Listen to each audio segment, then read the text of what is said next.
The Vrexian Empire had, in its infinite wisdom and even more infinite arrogance, decided that the best way to integrate newly discovered species into galactic society was to throw them into combat arenas and see what happened.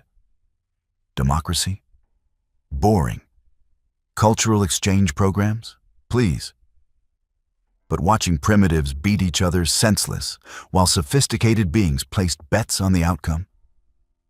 Now that was civilization. For 3,000 years, the arena system had flourished across 700 star systems, each one broadcasting fights to trillions of viewers who had nothing better to do than watch lesser species try not to die in creative ways. The Vrexians, who stood 9 feet tall with exoskeletons that could deflect plasma rounds, considered themselves the architects of peace through entertainment. After all, if everyone was busy watching gladiatorial combat, they were too distracted to start wars. The logic was flawless, assuming you ignored literally every historical precedent ever.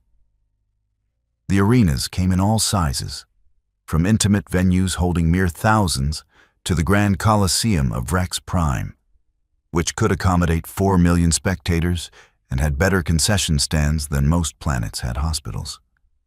The fights themselves were regulated by an absurdly complex set of rules that basically boiled down to: try not to kill each other permanently. But maiming is encouraged, and if you die, well, that's what the waiver was for. When humanity had stumbled onto the galactic stage 6 years ago, waving enthusiastically and asking if anyone wanted to trade music files, the galaxy had collectively sighed. Another bipedal species. How original. They were short, squishy, had no natural armor, no venom, no psionic abilities, and their reaction time was laughable compared to most civilized species. They did have opposable thumbs, which was cute, and an alarming tendency to adopt anything that moved as a pet, which was concerning. The Vrexian Entertainment Commission, in their boundless generosity, offered humanity a spot in the arena circuit. It was meant to be a gentle introduction, a way for humans to earn some quick credits and maybe gain a little respect.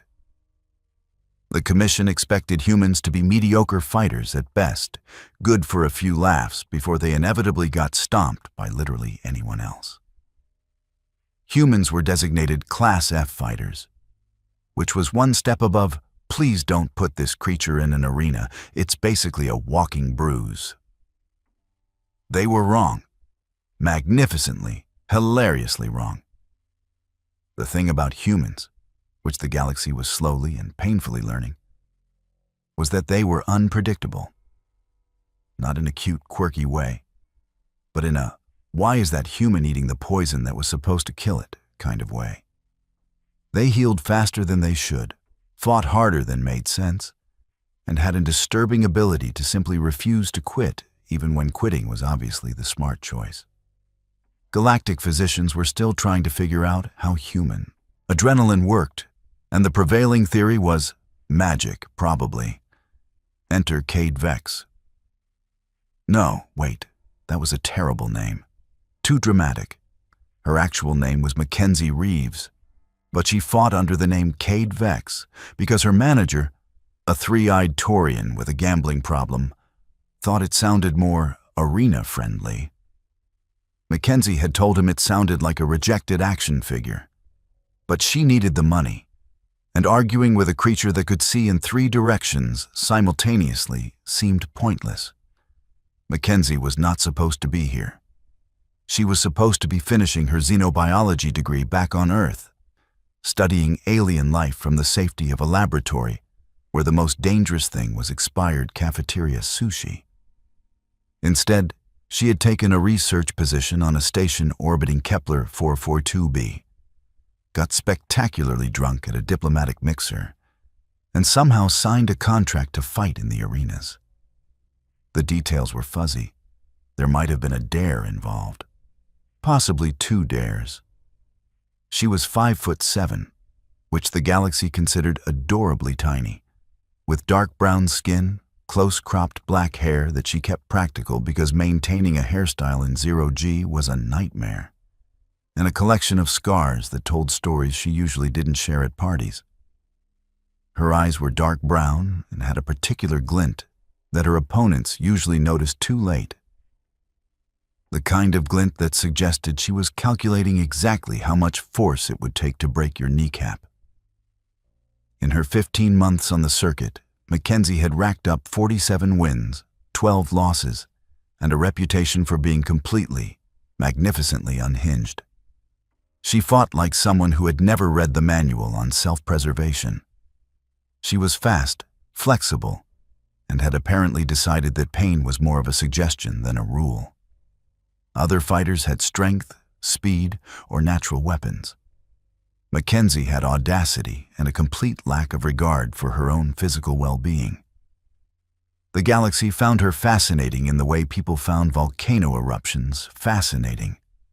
Dangerous, unpredictable, and you definitely wanted to watch from a safe distance. Betting on Mackenzie was a gamble. She might win brilliantly, or she might try something so monumentally stupid that she knocked herself out. The uncertainty made her fights incredibly popular. Then there was Thorax the Unbreakable. Again, terrible name. But this one was self-chosen, which made it worse. Thorax was a Zentarii, a species that had evolved on a high-gravity world where everything was trying to kill everything else, and the planet itself was trying to kill everyone. Zentarii stood 7 feet tall, had chitinous armor plating covering most of their body, 4 arms that could each lift half a ton, and a regeneration ability that was frankly insulting. Cut off a Zentarii's arm, and it would grow back in 3 weeks. They also had a tail, because apparently 4 arms wasn't enough. And the tail had a blade on the end because nature had decided subtle was for other species. Thorax had been arena champion of the Outer Rim circuit for 2 years. He had fought 83 matches and won 83 matches, usually in under 5 minutes. He was fast for his size, brutal in his efficiency, and had the personality of a military parade. Loud, self-important, and designed to make you feel small. He spoke in third person, which everyone hated, and had a habit of collecting trophies from his opponents, not like teeth or anything civilized. He collected their fighting names, which he had engraved on his armor in a tiny font that you needed a magnifier to read. He was, in short, exactly the kind of opponent that made promoters salivate and fighters reconsider their career choices. When the announcement came that Mackenzie Reeves would face Thorax the Unbreakable in the Grand Coliseum, the galactic betting networks nearly crashed from the traffic. The odds were 30-1 against the human. Some bookies offered 50-1. One optimistic Blornaon offered 100-1, figured he was safe, and immediately regretted his life choices when several humans showed up with their entire savings. The build-up to the fight was a media circus. Thorax gave interviews where he explained, in excruciating detail, exactly how he planned to dismantle the human. He called her the soft one, which was rich coming from someone whose species had literal armor. He promised that the fight would last less than 2 minutes, which was honestly generous of him. He suggested that humans should stick to activities more suited to their abilities, like sitting down and being afraid. Mackenzie, for her part, gave exactly one interview, told the reporter that Thorax's armor made him look like a nervous insect, and then refused to elaborate. The clip went viral. Thorax was not amused. The day of the fight arrived with all the subtlety of a supernova. The Grand Coliseum was packed to capacity, 4 million beings from every corner of civilized space, all here to watch a human get predictably destroyed. The concession stands were doing record business. The betting pools were astronomical. Somewhere in the upper decks, a group of humans had unfurled a banner that read, "Earth sends its regards," which was either inspiring or ominous, depending on your perspective. The arena itself was a circular pit 200 meters across, surrounded by force fields and very expensive seating. The floor was standard combat terrain, flat, featureless, and easy to clean. The lighting was dramatic, because everything in the Vrexian Empire was dramatic, with spotlights that could probably be seen from orbit. Mackenzie entered from the west gate, wearing light combat armor that covered her vital organs, and basically nothing else, because mobility was more important than protection when your opponent could punch through steel. She carried no weapons.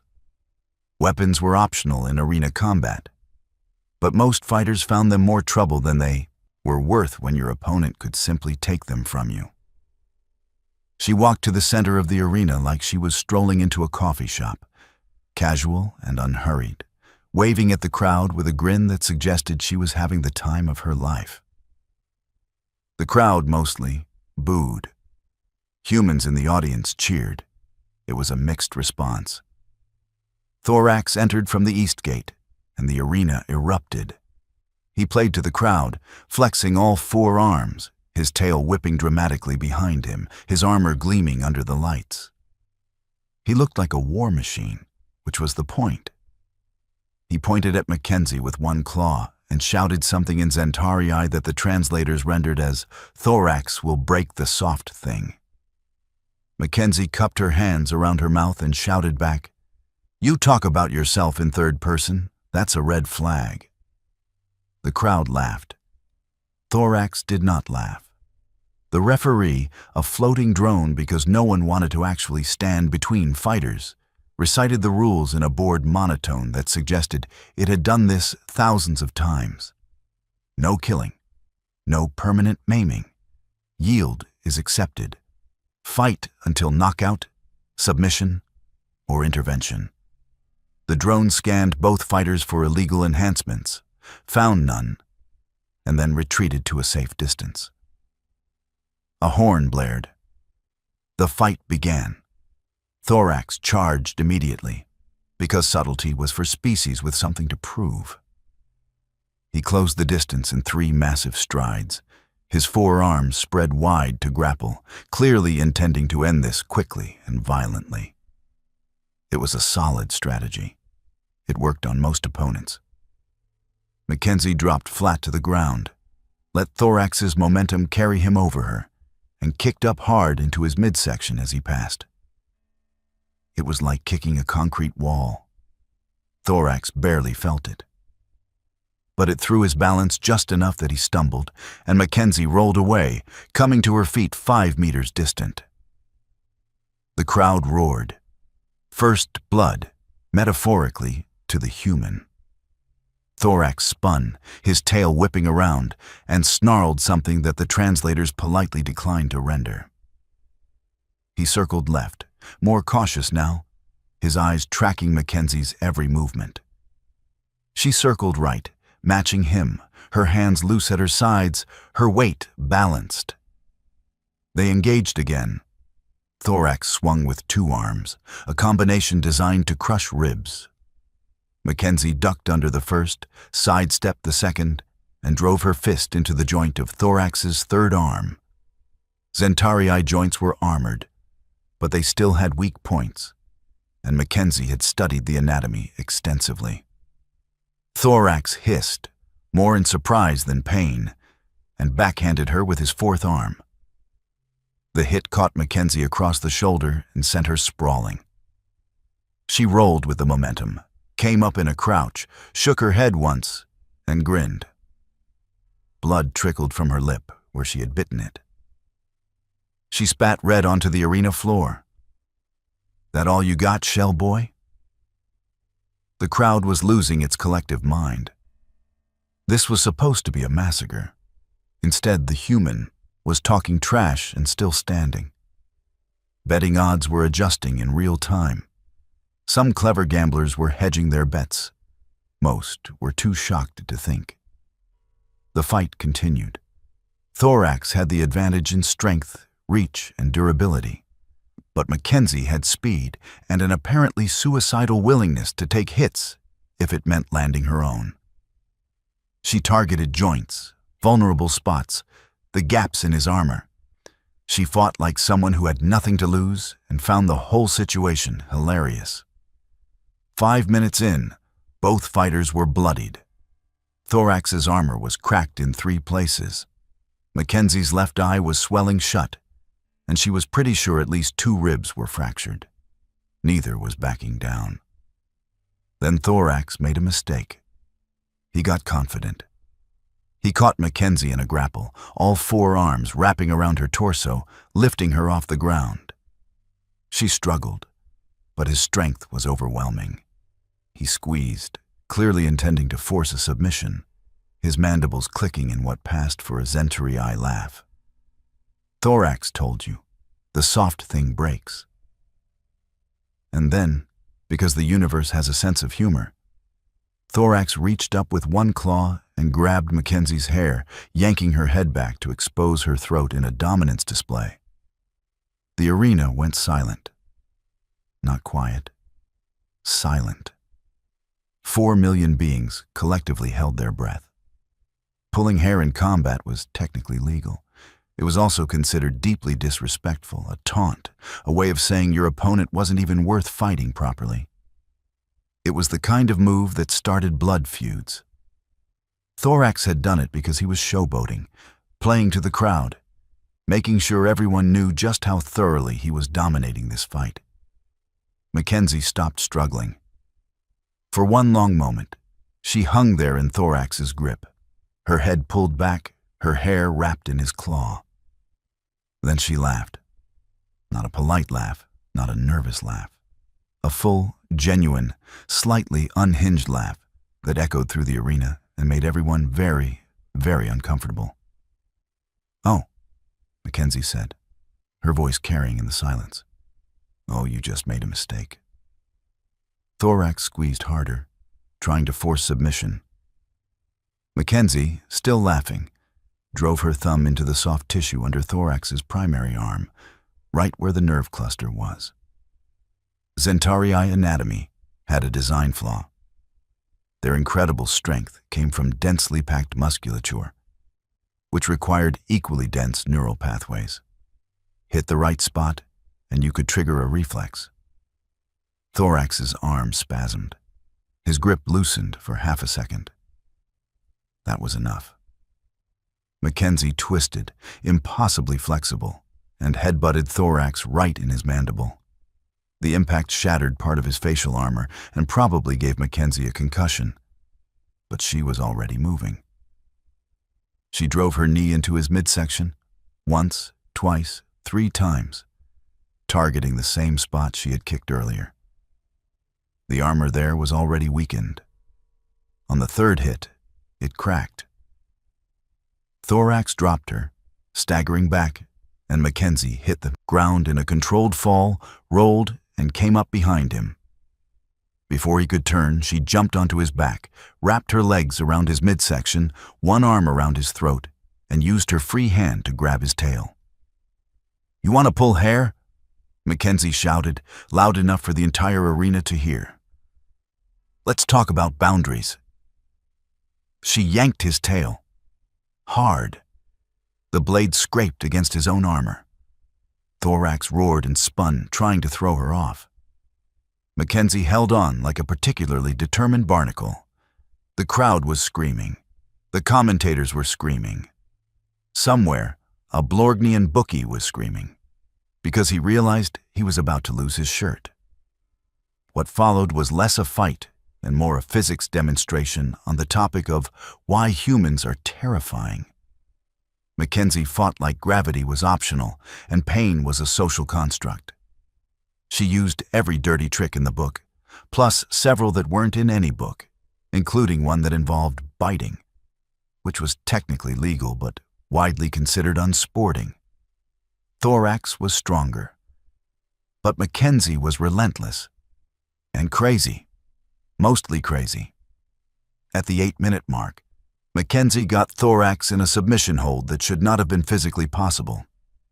She had one arm locked behind his back, her legs wrapped around his neck, and was applying pressure to 3 different joints simultaneously.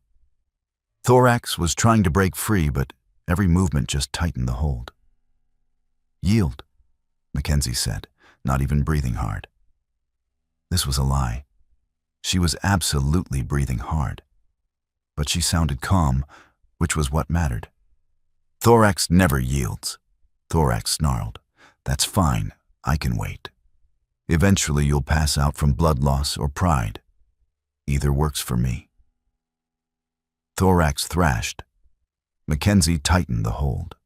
Something in his shoulder made a grinding sound that made everyone in the first 50 rows wince. "Yield." "Never." Mackenzie sighed.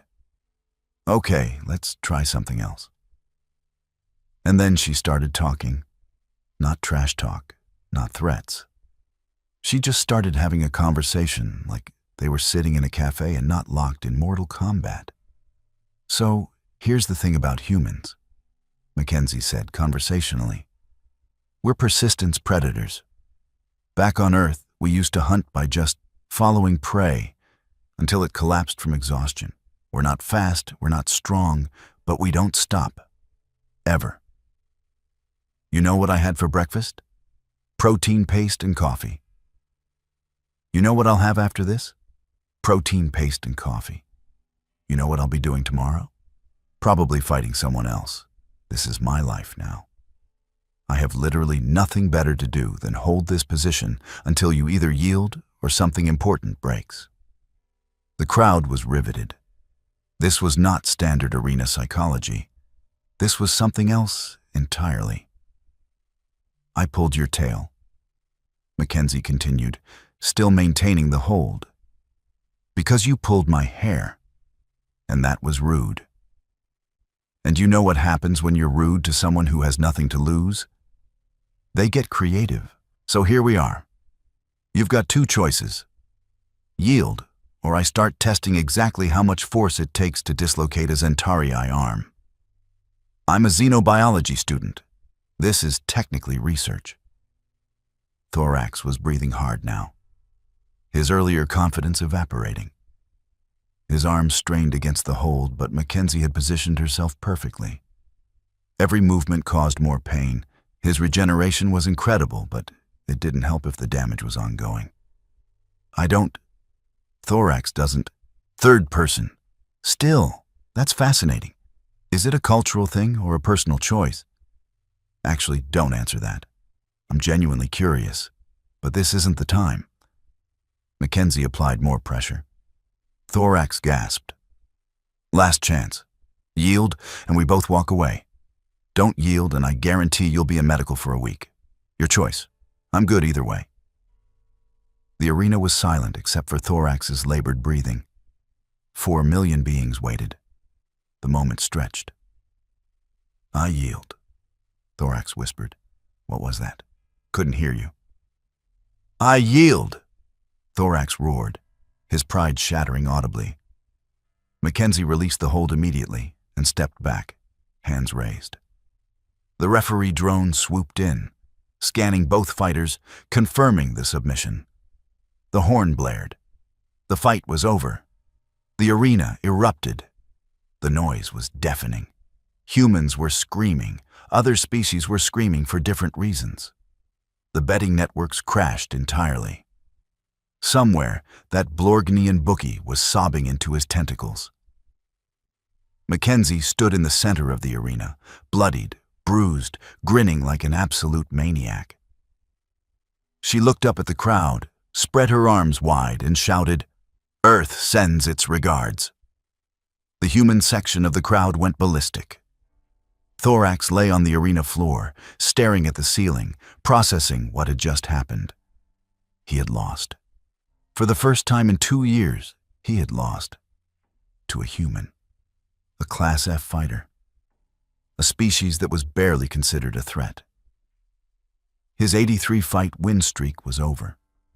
His reputation was shattered. His armor had literal cracks in it. But that wasn't the worst part. The worst part came in the medical bay, 15 minutes later. Mackenzie was getting her ribs checked. Definitely fractured, possibly broken. When Thorax walked in. He had removed most of his armor, revealing the lean, muscular form underneath. His mandibles were clicking nervously, a Zentari tell for anxiety. "Can we talk?"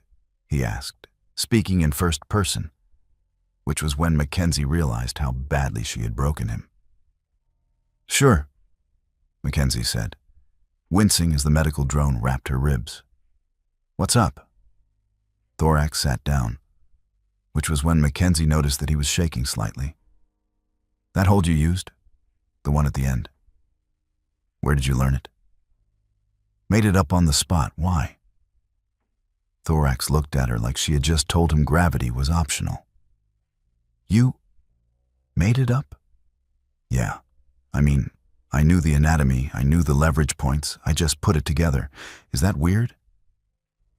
Thorax made a sound that the translator rendered as hysterical laughter. "Is that weird? Is that weird? You're telling me you invented a submission technique in the middle of a fight that defeated the Outer Rim champion, and you think that might be weird?" "Well, when you put it like that." Thorax stood up, paced, sat back down. "I've been fighting for 6 years. I've trained under masters. I've studied every technique. I was undefeated, and you just improvised. Look, if it makes you feel better, I was absolutely winging it. I had no idea if that would work." "It doesn't make me feel better." The medical drone beeped disapprovingly. Thorax lowered his voice. "I came here to, I don't know, understand. How did you do it? How did you beat me?" Mackenzie considered this. "Honestly, you were better than me. Stronger, faster, more experienced. You should have won easily." "Then why didn't I?" "Because you got cocky. You pulled my hair." Thorax's mandibles clicked in embarrassment. I was showboating. I shouldn't have." "Yeah, you really shouldn't have. The thing about humans, Thorax, is we're spiteful. Someone disrespects us, we remember, and we respond. You made it personal, so I made it personal back. You wanted to humiliate me? I humiliated you. You pulled my hair in the arena, so I pulled your heart out in return." Thorax stared at her. "Metaphorically?" "Obviously metaphorically. Your heart is way too deep in your chest cavity for me to reach." "Right. Yes, of course." Thorax paused. "Can I ask you something else?" "Sure." "When I had you in that grapple before the hair pulling, you weren't scared at all, were you?" Mackenzie grinned. "Terrified, actually. You were crushing my ribs." "Then why did you laugh?" "Because it was funny. Here I am, a human, fighting a Zentari champion, and you're so confident that you're pulling my hair like we're in a schoolyard. It was absurd. The whole situation is absurd. I'm a xenobiology student who got drunk and ended up in gladiatorial combat. If I don't laugh, I'll cry, and crying doesn't win fights." Thorax processed this. Humans are insane. "Yeah, we get that a lot." There was a long silence. The medical drone finished with Mackenzie's ribs and moved to check Thorax's shoulder, which was definitely dislocated. "I need to train harder," Thorax said finally. "I got complacent, arrogant. You taught me a valuable lesson today." "Which is?" "Never underestimate anyone, and never, ever pull a human's hair." Mackenzie laughed, then winced because laughing with broken ribs was a bad idea. "That's a good lesson. For what it's worth, you're an incredible fighter.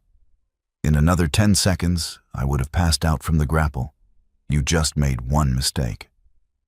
One mistake cost me everything." "Not everything. You're still alive. You learned something, and you've got a great story.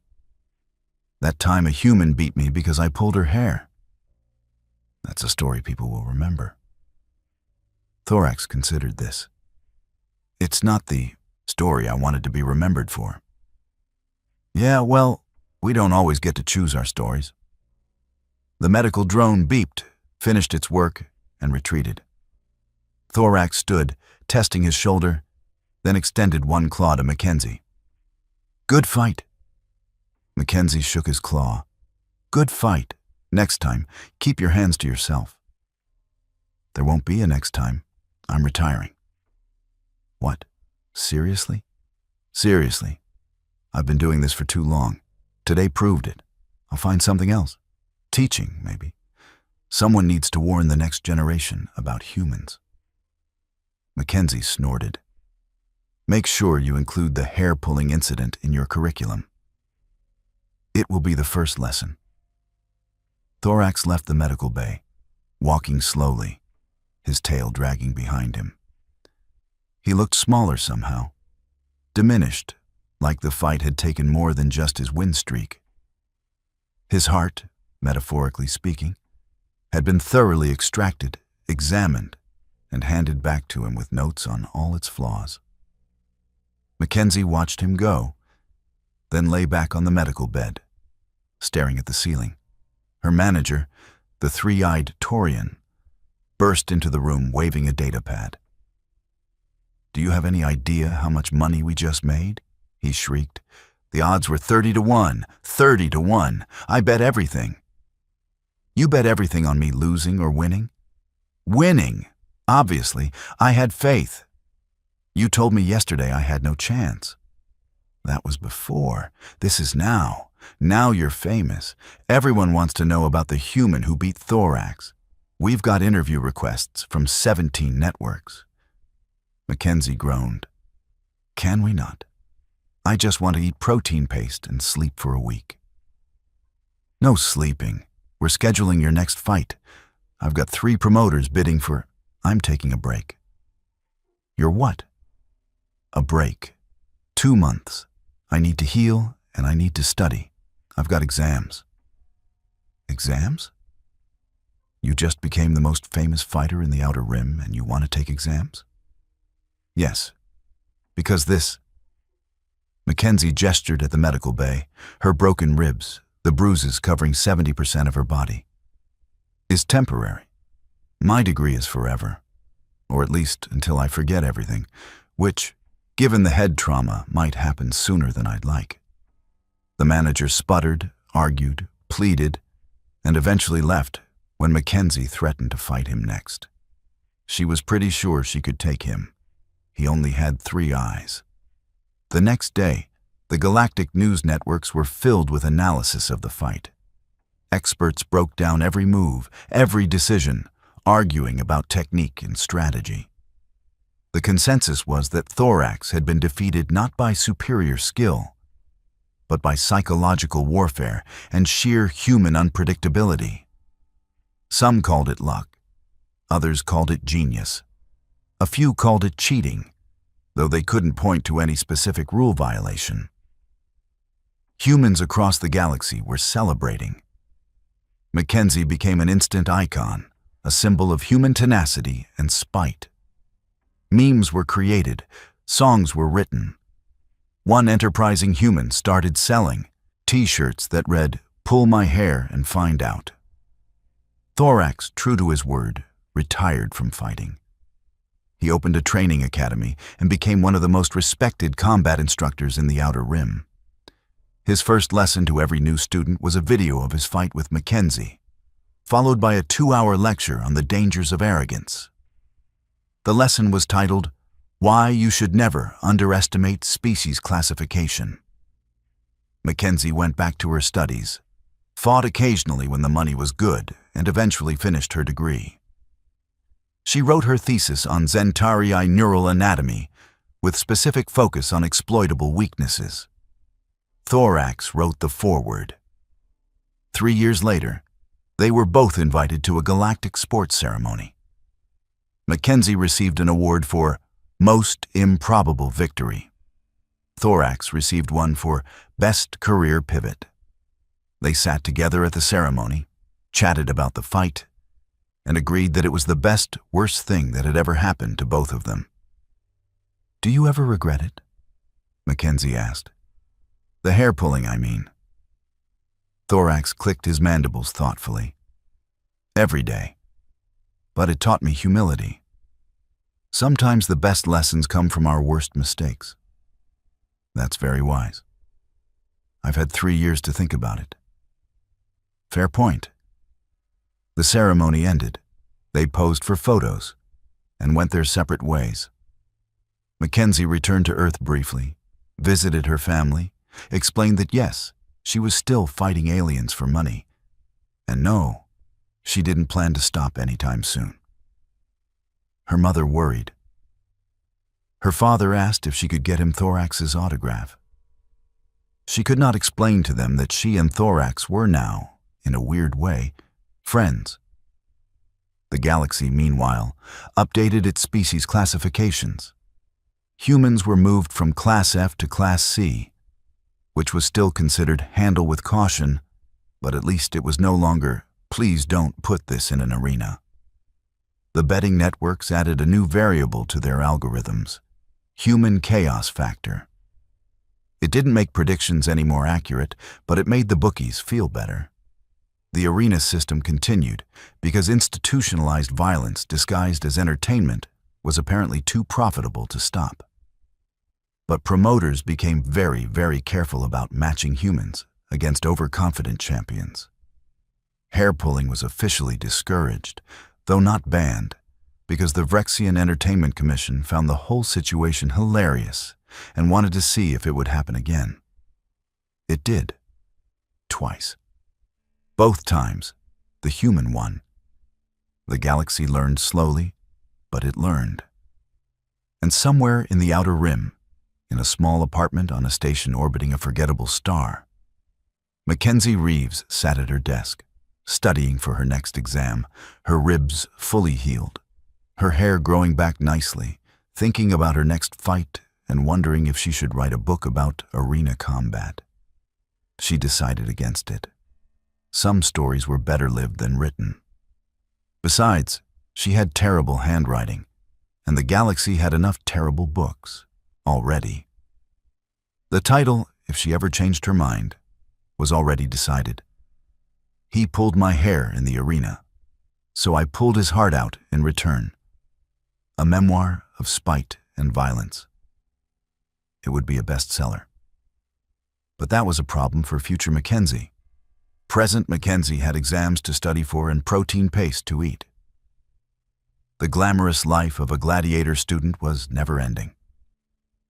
The galaxy spun on, arenas filled and emptied, fighters won and lost, and somewhere in the deep archives of the Vrexian Entertainment Commission, the footage of that fight played on loop, studied by trainers, analyzed by strategists, and watched by anyone who wanted to understand why you should never, ever underestimate a human who has nothing to lose and everything to prove. The hair pull heard round the galaxy. The heart extraction that changed everything. The moment when humanity proved, once again, that being small, soft, and squishy didn't matter nearly as much as being stubborn, spiteful, and slightly unhinged. In the end, that was the real lesson. Not the combat techniques, not the strategy, not the anatomy. Just this. Underestimate humans at your own risk. And for the love of all things holy, keep your hands to yourself. Thorax learned this the hard way. The galaxy learned by watching. And Mackenzie? She just kept being herself, which was apparently enough to terrify an entire civilization. The arena buzzed with anticipation for the next big fight. Somewhere, another champion was training, confident in their abilities, certain of their victory.